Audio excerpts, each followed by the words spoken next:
When Clara arrived in Madrid for the first time, she imagined it would be just like the movies.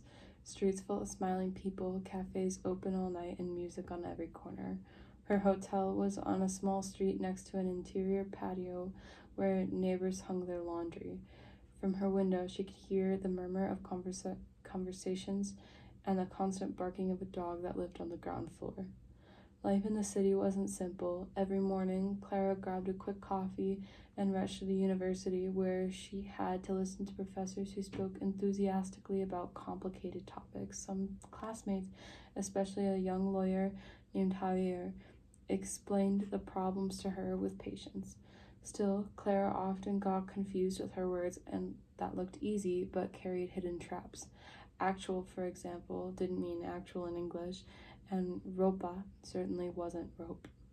One afternoon, while walking through the botanical garden, she overheard two tourists arguing loudly. "That doctor didn't medicate the patient properly," said one. "No, what happened was that he didn't understand the prescription," replied the other. Clara smiled. Even in serious situations, an accent or a poorly chosen word could change the entire meaning. She remembered her professor's advice. In Spanish, vowels never change shape. Vino always sounds the same, regardless of its meaning. Stress placement, too, wasn't decisive. It wasn't the same to say público and público. Back at the hotel, Clara decided to read aloud a newspaper she had bought at the station. She wanted to practice the intonation of questions.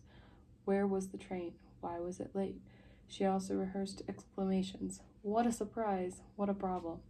Little by little, she noticed her pronunciation improving. That weekend, Clara accepted Javier's invitation to visit Toledo. The train left early, and during the journey, they talked about history, food, and music. Javier insisted on the importance of clear pronunciation. It's not the same to say caro and caro, or pero and pero. Change one sound and the whole word changes. In Toledo, they wandered through the narrow streets and stopped at a restaurant where the menu offered simple but tasty dishes: garlic soup, roast lamb, and red wine. Clara repeated each word quietly to herself, trying to keep the vowels pure without adding sounds the way she did in English. At the end of the day, while resting in the main square, Clara reflected, learning Spanish isn't just about studying words, it's about learning how to listen. Exactly, Javier replied. Intonation matters too. A question without rising pitch sounds strange, and a statement with too much force can sound like an order.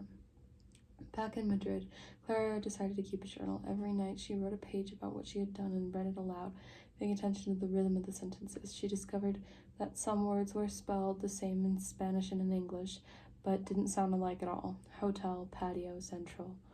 Others looked similar, but the accents changed everything. Termino wasn't the same as terminó. In the quiet of the patio, Clara realized that every sound was a step towards a new identity. She wasn't only learning grammar or vocabulary, she was discovering how Spanish offered her another way of seeing the world. And although she still made mistakes, she knew that with time and practice, she would find her Spanish voice.